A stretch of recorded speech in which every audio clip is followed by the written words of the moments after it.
We are hitting the period here in Europe where I've noticed that quite a lot of out-of-office emails are going on from people saying, I'm at the beach right now. I'll reply to your email in 6 weeks' time, maybe, if I can be bothered.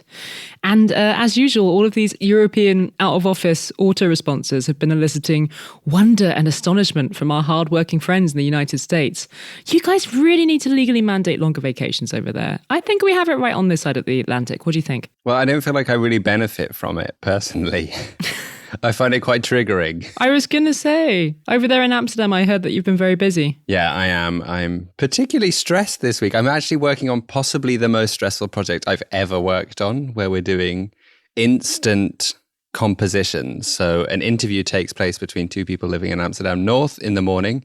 A composer then takes some quotes from it and using their ums and ahs and everything, writes a song using their text, and then I have to sing it in the evening. It's so stressful.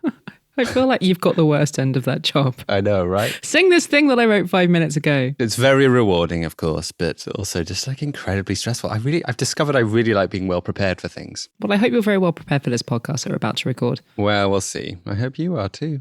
What have we got coming up this week? Well, this week we're going to be joined by someone who knows all about how the levers of power work in Europe. We're going to be joined by the Slovenian ex-European Commissioner, Janez Potočnik. He was Commissioner first for Science and Research, and then later the Commissioner for the Environment. And we've invited him on today to talk about one of the most important issues facing politicians all over the world today, the global food crisis.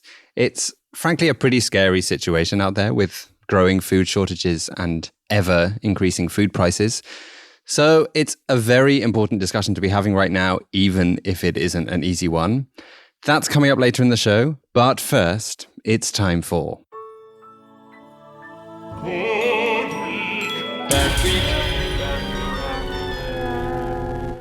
Who has had a good week? Well, you'll be happy to hear I have that rare thing of a good week story that's actually quite good news, even uplifting news. An actual good week. Yes. Yay. Because this week, Slovenia's Constitutional Court ruled that bans on same-sex marriages and bans on same-sex couples adopting children were unconstitutional. They decided with a 6-3 majority that these bans that currently exist are discriminatory and therefore cannot stay in place based on the constitutional prohibition against discrimination. And in a striking element of the ruling, they made it clear that tradition cannot be used to justify discrimination. Something which I guess many people listening will think sounds just like common sense. But hey, it's nice when a court confirms something like this, I thought. Yeah, it's a fun argument, isn't it? We can be racist because we've always been racist. Exactly. So does this ruling mean that same-sex couples will be able to get married and adopt, like, immediately? Yes, it does, amazingly. Although the court has also asked Parliament to transform the ruling into legislation. And it's given them a 6-month deadline to make that happen. And is that something that the Slovenian Parliament is likely to want to do or actually be able to do? Well, potentially, yes. We actually haven't talked about Slovenian politics much recently on the show, so it's good we're talking about Slovenia because a lot has changed since we were last looking at politics in Slovenia. Back at the end of April, they had a general election and the populist Trump-loving leader, Janez Janša, was voted out, defeated by a new Liberal Party led by a former head of a major electricity company, Robert Golob. He now has a majority in the Slovenian parliament, governing alongside the Social Democrats and one other left-wing party. And like most other European governments, they do have quite a lot on their plates right now with the food and energy crisis, but they seemed pretty happy to move towards transforming this ruling from the Constitutional Court into legislation. And actually the Minister for Labour, Family, Social Affairs and Equal Opportunities, that's a mouthful, isn't it? He said after the ruling, the Constitutional Court has ordered us to do it and we will do it with the greatest pleasure. Ah, that sounds nice and straightforward for a change. It does, doesn't it? But oh no. To be honest, I don't know quite how straightforward it will be. I read a blog from our Slovenian friend of the pod, the blogger Pengovski, and he suggested that following this ruling, the government might feel inclined not to legislate or not to prioritize it, seeing as the court have ruled in a way that immediately removes the discrimination. The status quo is now what the government wants already, that same-sex marriages and adoptions are allowed. So they might be asking themselves, why is this legislation necessary? And why make it more of a political topic right now, especially seeing as it is an issue that can get quite horrible very quickly when politicians start fighting about it. And it's an issue that could unite the currently pretty fractured political right wing of Slovenia. But Pankowski thinks it would be dangerous for the government not to legislate to confirm the ruling, because it would then not take much for a future right-wing coalition to rewrite a line in the family law, and then for a slightly more conservative lineup of judges on the Constitutional Court to rule differently in a potential future challenge against the discrimination again. He is worried that it's not going to be smooth sailing ahead, even if the government does get a change to the family law legislation through Parliament. And if the family law legislation does pass through Parliament, then Pankowski thinks it's inevitable that there will be attempts from the right at triggering a referendum on these same-sex rights, partly because of what I mentioned earlier, that it's a wedge issue. And it's been a divisive topic in Slovenia for quite some time now. There have actually been multiple attempts by various Slovenian governments dating back to 2004 to try and legalize same-sex marriages, but they had all failed. One law change that would have given same-sex partners the same rights as married couples, except for in the case of adoption, actually passed the Slovenian parliament back in 2011. But a conservative group that opposed the bill collected enough signatures back then to trigger a referendum, and a majority of voters then rejected the change in law. Back then, the Constitutional Court was actually asked whether this referendum was constitutional, because critics were saying it was causing discrimination.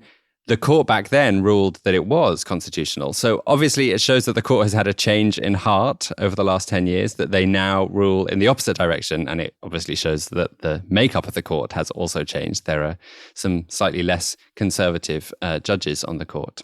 This is quite big news, though, in the context of like LGBTQ plus rights in the region, though, right? Like in Central and Eastern Europe. Yeah, many countries in Central and Eastern Europe actually still have constitutional bans against same-sex marriages.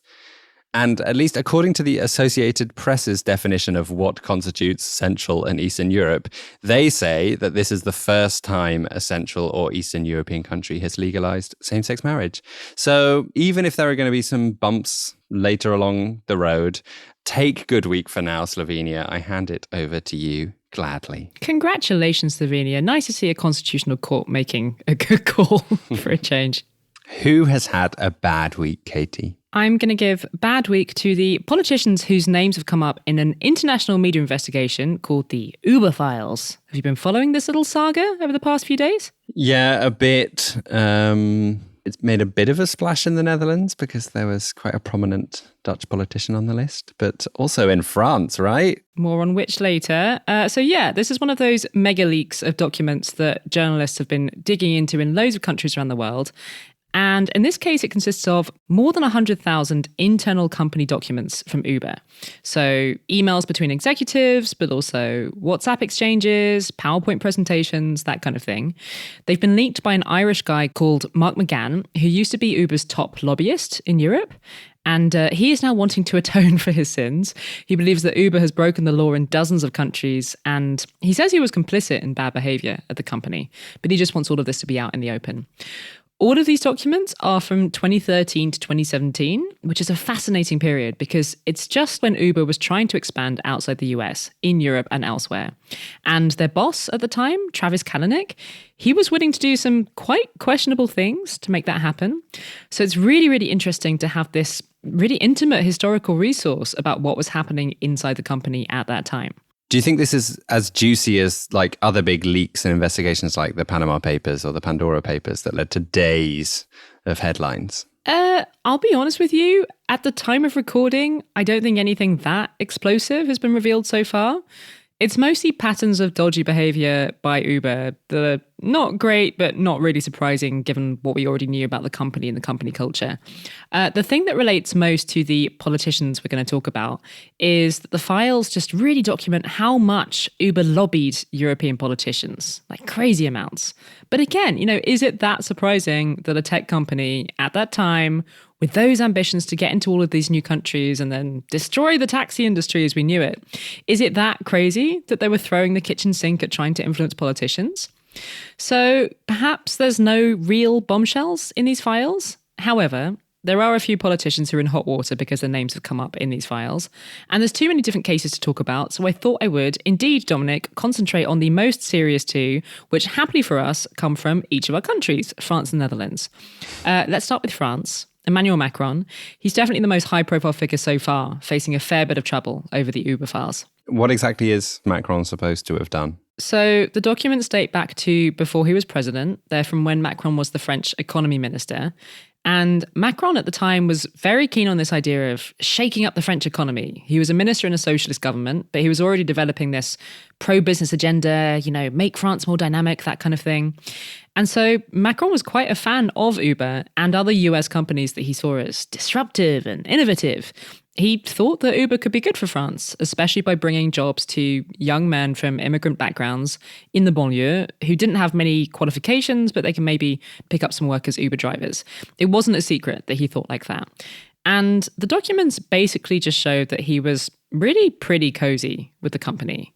It's slightly uncomfortable to read in these messages where he calls Travis Kalanick, who was then the CEO of Uber, he calls him Dear Travis in texts. So it's a bit cringy, but it's not illegal. I think it's more that, knowing what we know now about Uber's model, it doesn't look great that Macron really went out of his way to help Uber. France is obviously really famous for taking workers' rights very seriously. And the arrival of Uber, it just represented this new model of zero worker protections and destroying the jobs of established taxi drivers by undercutting them.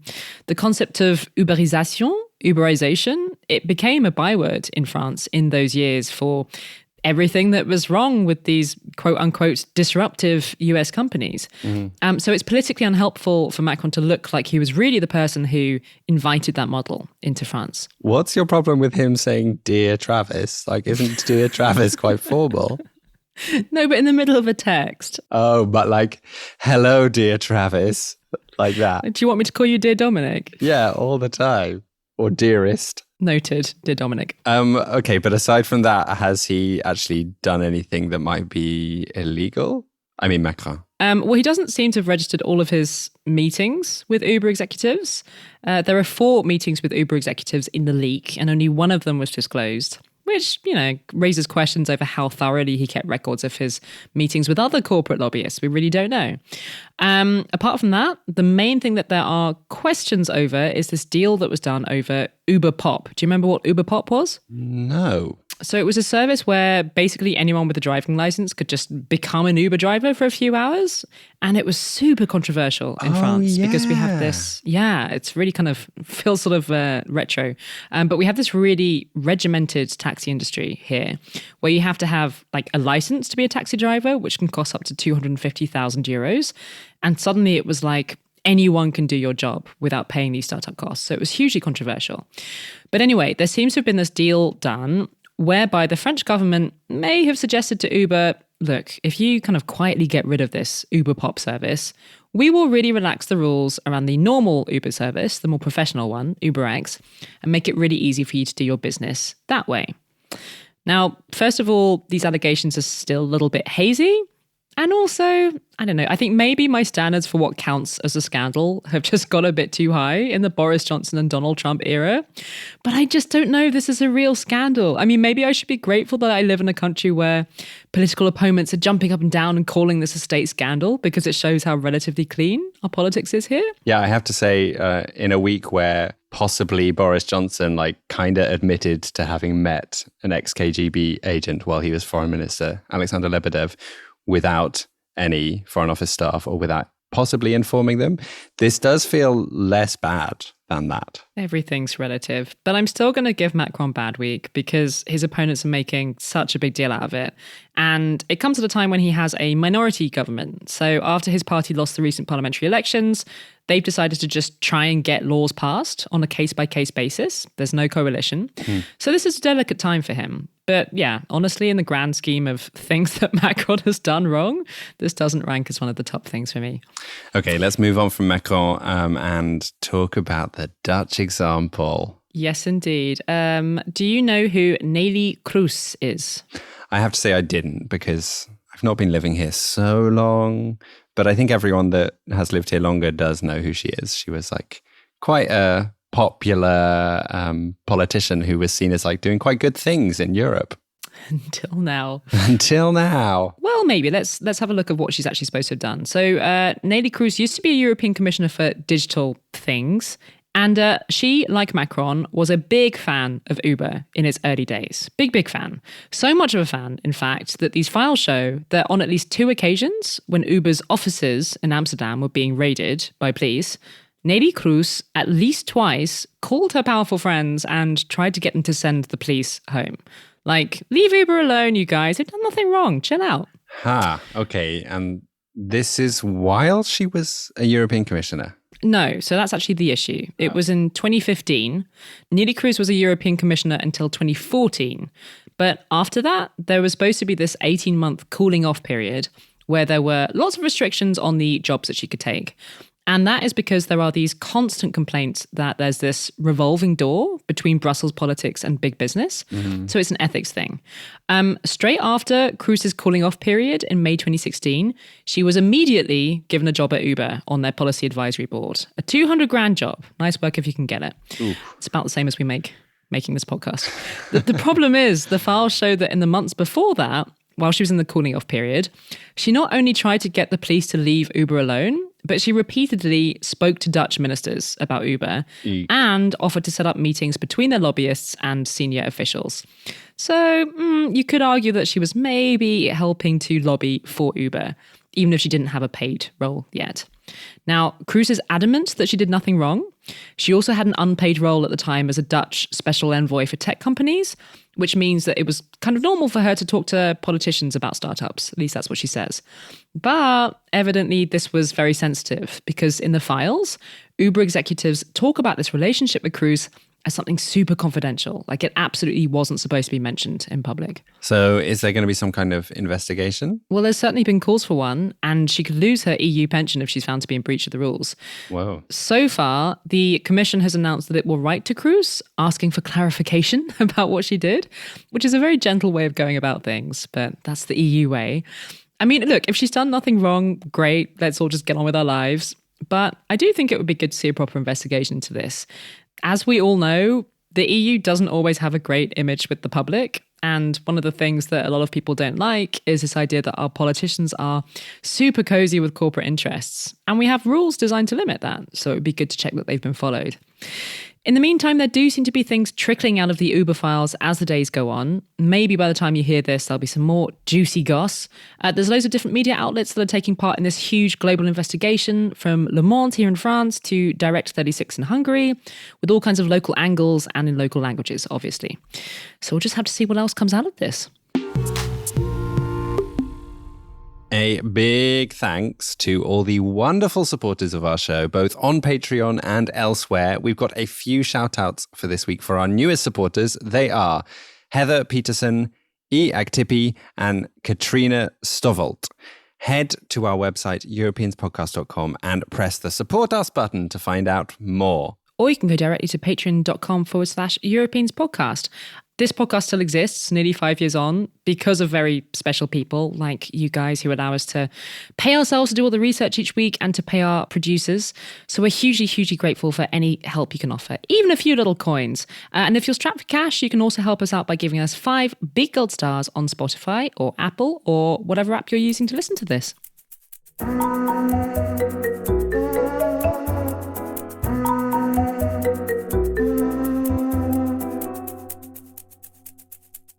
It's pretty clear by now that the ripple effects of the war that is raging on this continent go far beyond the borders of Ukraine.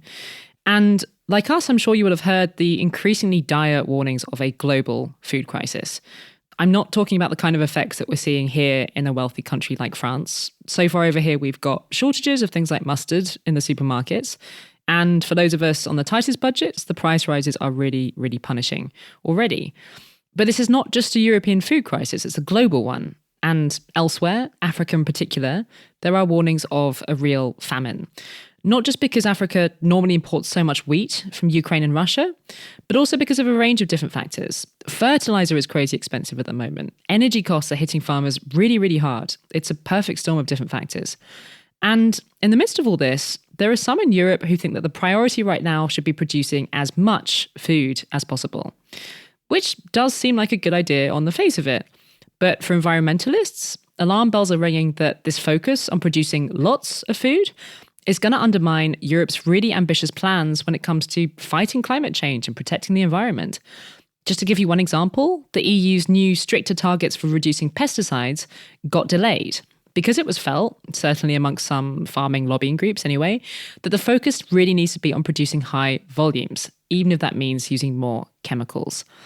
So our question this week is, how do we manage these different priorities? Producing as much of our own food as possible on the one hand, and protecting the environment on the other. Do these priorities even need to be in conflict? Someone who has really strong opinions about these questions is Janez Potočnik.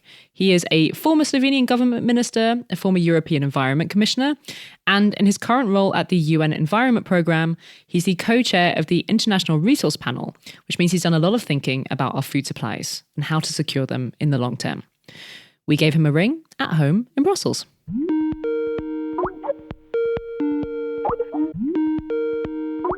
People across the world have been struggling with rising food prices that jumped markedly after Russia began its full invasion of Ukraine at the end of February this year. But the price rises aren't only due to war, are they? Indeed, Dominic. One could say that war in Ukraine is the main reason, but I would say it's an acute one. But there are also other reasons which are more chronic, like climate change, like biodiversity loss.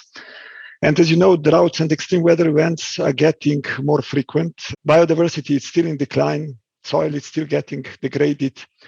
So food security, it's not a kind of stockpiling mentality or only about intensification of our production, but it's rather something which is actually best provided in a kind of responsible longer-term behavior. Food security, it's also about change of the balance of the crops produced for food and for animal feed. Then it's about amazing agricultural technologies like vertical farming. A lot, it's also about how much food we waste, because the wasted food, it's not only the food wasted, it's also the energy, the land, the fertilizers, everything which we use for those purposes. But more than that, actually, food security, it's also about policies which have, in the first instant, nothing to do with the food, like how much of the food crops we actually, through the biofuels, feed to the cars instead we would feed the people. How much of the land we use for expanding infrastructure projects. So all that, it's about food security if we are looking to those questions in a bit more systemic way. So while dealing with all these acute challenges, I think we are facing also this emerging chronic systemic, environmental and social crisis due to the overuse of natural resources and also due to the uneven distribution of the benefits. And unfortunately, this crisis is making instability the norm. You mentioned the need to feed our animals, and there's been a lot of pressure on European farmers to produce more cereals to feed our animals because a lot of that grain came from Ukraine before the war. But there are certain farming groups that are complaining that they can't do that if they have to put land aside to protect biodiversity, which is something that the EU is asking them to do. Do you think there is any validity to that argument? There is always a danger to exploit the emerging acute problems to postpone solutions for a longer term sustainability. But taking painkillers and stopping taking the systemic medicines will certainly not heal the disease, just make it worse. The most important is that all those short-term interests are actually aligned also with the longer-term stability. SDGs and also European Green Deal, Farm to Fork are very ambitious policies, but they are facing a kind of uphill battle from a simple reason. These regulatory efforts are sending us producers and consumers in a responsible direction, while the market incentives are actually sending us in totally different direction. So it would be simply time to stop signaling to producers that destroying nature is free of charge. But it's also time to stop the contradictory messages to us consumers. We are always routinely asked to pay more for the food which is more environmentally friendly and more healthy than the opposite. So we are in a way asking consumers to behave against everything we were taught in economy. This short-term rational behavior, which is following the wrong market signals which we are getting, is actually leading us as humanity to something which one of my favorite authors, Arto Pasilina from Finland, titled one of his novels, Charming Mass Suicide. So I think it would be fundamental that we link resource use not to maximizing the output of production sectors, but rather to human needs, putting back humans in the center of the economy. I'm really interested to know, how was it for you when you were a European Commissioner? It must have been difficult working within this system that you seem to clearly want to change so radically. And I imagine that was quite a difficult thing to do. Have your thoughts evolved since you stopped being a commissioner, and have you become more radical in wanting this systemic change? Or was that something that you were trying to do then as well in your 10 years as a European Commissioner? It's not an easy task, to be honest, to keep the balance among these acute and chronic challenges. And politicians are actually frequently exposed to various pressures. Your thinking evolves. I was trying always to integrate this thinking also before, but I have to admit that currently I'm better and more aware of the challenges than I was 10, 20 years ago. But let us be frank, European Commission has shown with European Green Deal, with Farm to Fork, quite a courage and a vision. And it needs really a support from member states and understanding. It's not easy to keep the Green Deal line due to the pressures, but it's very much needed. It will have significant implications within Europe and also beyond. You've mentioned a couple of quite headline-grabbing EU environmental policies, Farm to Fork, the Green Deal. The EU published their Nature Restoration Law a few weeks ago, and this bill is intended to give member states legally binding targets to restore degraded ecosystems. It's also going to provide 100 billion euros, apparently, for member states to use towards these aims. I know that you were concerned previously that this law would be watered down by some opportunistic lobbyists. So what do you actually think about the bill that was announced in the end? Do you think it will be enough to turn around the huge biodiversity loss that we've been seeing across Europe?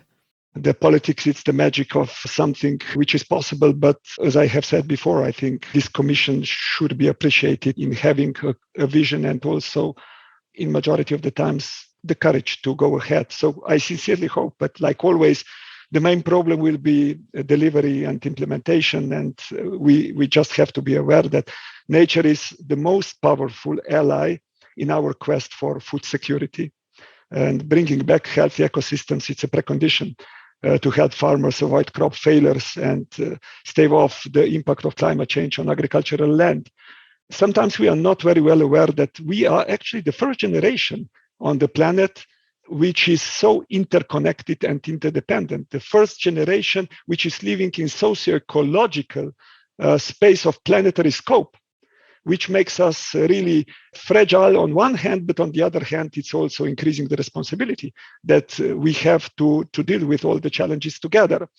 Our food supply chains, our economies, and our societies are fragile, and it is pretty straightforward that we have to make them more resilient. And I've recently participated in Stockholm Plus 50 debate in high-level political panel, and I was listening to contribution of 40 ministers sitting on the stage at the panel. And if I would need to summarize the conclusions, it was saying something like that: urgency, it's now even more urgently urgent. We need to be aware that who is consuming most of natural resources in the context of the commodities which are provided to us for a high quality of life. And it is the high-income countries. So we should look in the mirror and basically ask ourselves, what can we do? How can we reorganize to meet our needs with using less of materials and less of natural resources? I live in the Netherlands, where over the past few weeks, we've seen some pretty enormous and disruptive protests from farmers across the country. Farmers who are fighting against environmental rules that are being put in place to slash emissions, but that will force some farmers to have to cease farming. It's been really quite a heightened few weeks of protests here, and it feels quite difficult to know how the government should deal with this swell of anger against measures that are so vital for the environment, as you've discussed. And yeah, it's a huge challenge for politicians to bring people along with these plans. And it's obviously not the first time that environmental policies have caused a backlash in Europe and elsewhere, and it certainly won't be the last time. But are you concerned about the social unrest that some of these policies provoke? And do you have any ideas on how to avoid it? No, of course, I'm worried about that. And by the way, we need to be clear that farmers deserve decent life. Work on farms, it's not an easy work, far from that. And it's extremely, extremely important for all of us. Unfortunately, many times they don't get proper share of the income in the distribution of what we as consumers are paying. I'm convinced that actually environmental sustainability transition is closely linked to creating social conditions which would allow that this transition would happen. Any effort in the direction of fairness, equity, are thus essential ingredients of this more sustainable world we are talking about. At the same time, farmers also should be aware that it will be difficult to continue to provide that help if they will not contribute to fight against climate change, against biodiversity loss, because in the first place, that is in their own interest, because they are the first line of defense and the first line also which is hit by the consequences of these longer-term climate and biodiversity-related problems.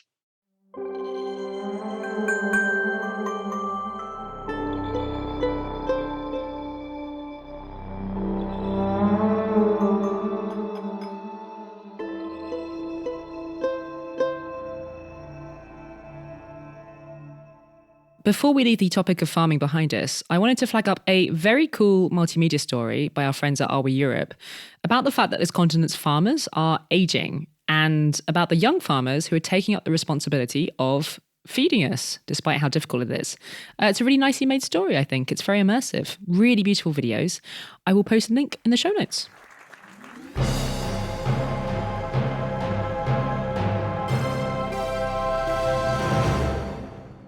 What have you been enjoying this week? I watched a short documentary on YouTube, an episode about ransomware from a series called Techtopia by Deutsche Welle. Oh. And I have to say, I've always somewhat parked cybersecurity and the problems around that into a bit of a drawer as one of those things I'm just not going to engage with too much because there are enough other things to actively worry about. Are you not worried about all the hackers who are listening to this and thinking Dominic Kramer sounds like an easy target? Well, after watching this, yes, I am. This episode really helped impress on me why it is so important to have good systems in place, not just as individuals, but also as organizations. And in the case of this short film, for local authorities in particular, it focuses on a huge cyber attack that took place in the German district of Anhalt-Bitterfeld in 2021, bringing their entire administration to a standstill. It had a huge impact on the district. Pretty much everything stopped working from one day to the next. And there are little terrifying details, like they soon discovered that all emails from the last 20 years were gone forever. Anyway, this film is a really interesting look at the booming industry of ransomware, and it persuaded me to go and check my antivirus software. So go and get yourself protected online if you haven't already, and I'll put a link to the video in the show notes. Cool. Looking forward to watching that. What have you been enjoying, Katy? I watched the first couple of episodes of Drôle, a new-ish French comedy on Netflix. The English title is Standing Up. And if you haven't heard of it, it is brought to you by Fanny Herrero, who is the screenwriter behind Call My Agent, your favourite show. This time, she has turned her attention to the world of stand-up. And it's about a group of young people in Paris who are all trying to make it as stand-up comedians. One of my main takeaways from this series is that I truly don't understand why anyone would want to become a stand-up comedian. It looks like a horrible job. You're like standing there trying to be your funniest self. And if people don't like it, it just looks so miserable. It's truly my idea of a nightmare profession. There are so many TV series about stand-up comedians right now. Oh, really? What else is there? Hacks, Marvelous Mrs. Maisel, and Feel Good. That's a British one. They're all really good, but you're right. It looks like a horrible profession. Not really my thing. I think this is the one stand-up show I'm going to watch. But apart from those scenes of comedians bombing, this is a really enjoyable show, and I found myself quite invested in finding out what happens to all the characters. They are a diverse bunch of Parisians from different backgrounds, which is not as unusual as it used to be in a French show, but it's still nice to see. And another small thing that I noticed about it is that there's a couple of moments where you hear accented French, like a member of the audience might heckle. And it'll be like, oh, she sounds like not French. Maybe she's from somewhere else in Europe. And that's really nice because you don't often see it on TV. The other thing I really like about it is that it's mostly shot in a Paris that I recognize, Northeast Paris, which is not the city that you might see if you watch the godforsaken Netflix series Emily in Paris. It's a lot shabbier and, in my opinion, a lot more fun and interesting. So if you're looking to see a representation of a Paris that feels a little bit more real than Emily's Paris, I recommend checking it out. Standing Up on Netflix.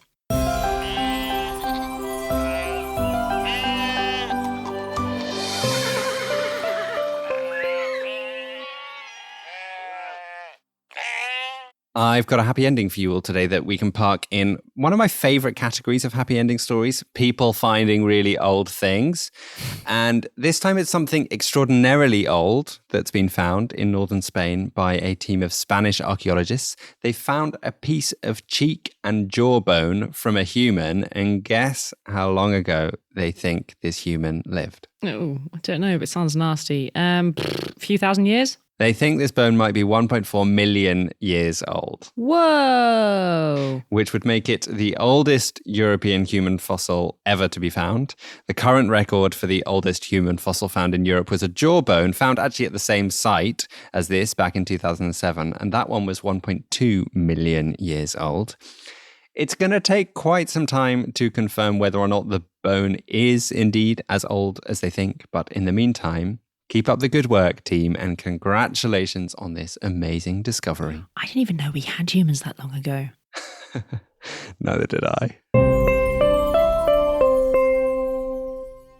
Just before we go, final call for recommendations for our European reading list, which I'm putting together for next week's episode. The last one before we put our out of office on.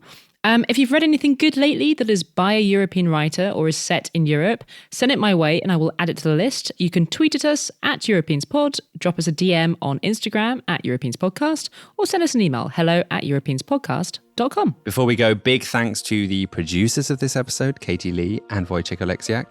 Our team also includes the amazing Katz Laszlo.